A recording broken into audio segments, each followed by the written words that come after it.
Seventh-day Adventist church members, hold your leaders, pastors, local churches, educators, institutions, and administrative organizations accountable. So as America drifts and becomes this totalitarian beast of revelation, how long can we remain an honest prophetic voice to our society while we are financially dependent on the funding from that second beast?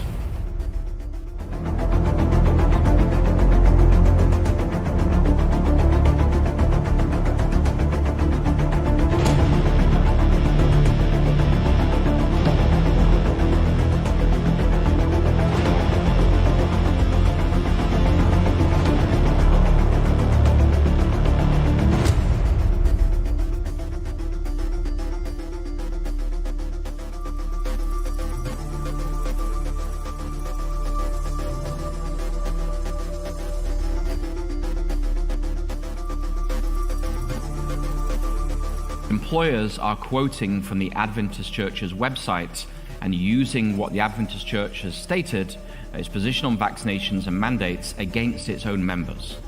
Adventists in Canada, Adventists in Australia, Adventists across Europe, etc., are losing their jobs because of these statements.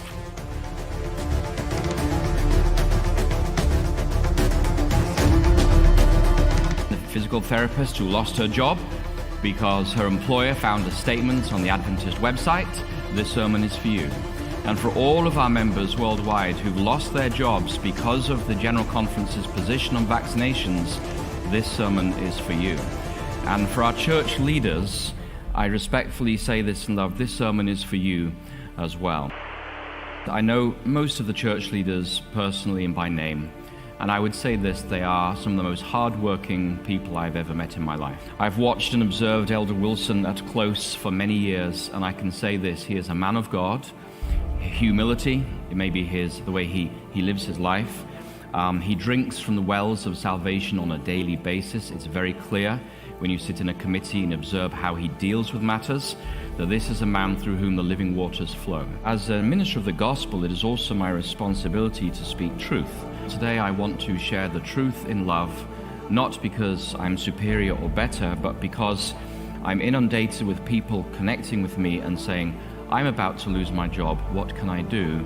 And I feel abandoned and I feel betrayed, and I get told everywhere I look that this is not a religious liberty issue, and so is something wrong with me.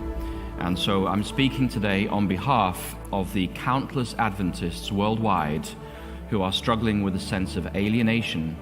For every member who's lost your job out there, for every member who's feel pressured to take a vaccine and has maybe suffered side effects and nobody really cares, for every member who's now struggling about whether to take a vaccine or not, and your employer has denied you access to a religious waiver because of these statements that have been issued by the World Church, you're not on your own. This is from an employer in Canada to a fellow sister in Christ. Quote, according to the statement reaffirming the Seventh-day Adventist Church's response to COVID-19, issued by the General Conference Administration and other bodies of the Church, the Seventh-day Adventist Church encourages members to consider responsible immunization. And this is the conclusion that the employer gives to this lady in Canada. I have reviewed your request and supporting information as an Adventist. You have not articulated a sincerely held religious belief that will prevent you from complying with the university's mandatory vaccination program. On this basis, your request is denied and you are expected to comply with the mandatory vaccination program. The definition of denominational beliefs is entrusted to the General Conference in session. So theological matters are entrusted to the World Church when we have a majority of lay people making the decision. So that the ADCOM only acts in areas where it has delegated authority, and it does not have the right to make theological statements that affect every Adventist worldwide. Nowhere, ever, in Adventist history have the members via the session, General Conference in full session, or the ADCOM or the Executive Committee ever authorized this group of people to make such a statement. This is a theological statement that effectively denies religious exemption waivers to Adventists worldwide, and it's put together by a group of people who were never tasked or delegated the authority to make such a statement.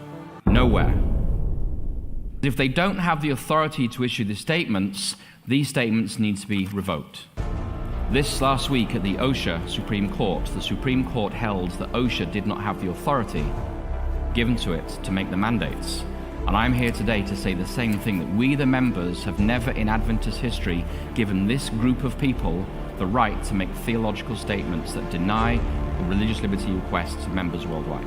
Every day that these statements remain out on the website, regular church members who are entirely innocent are paying a terrible price.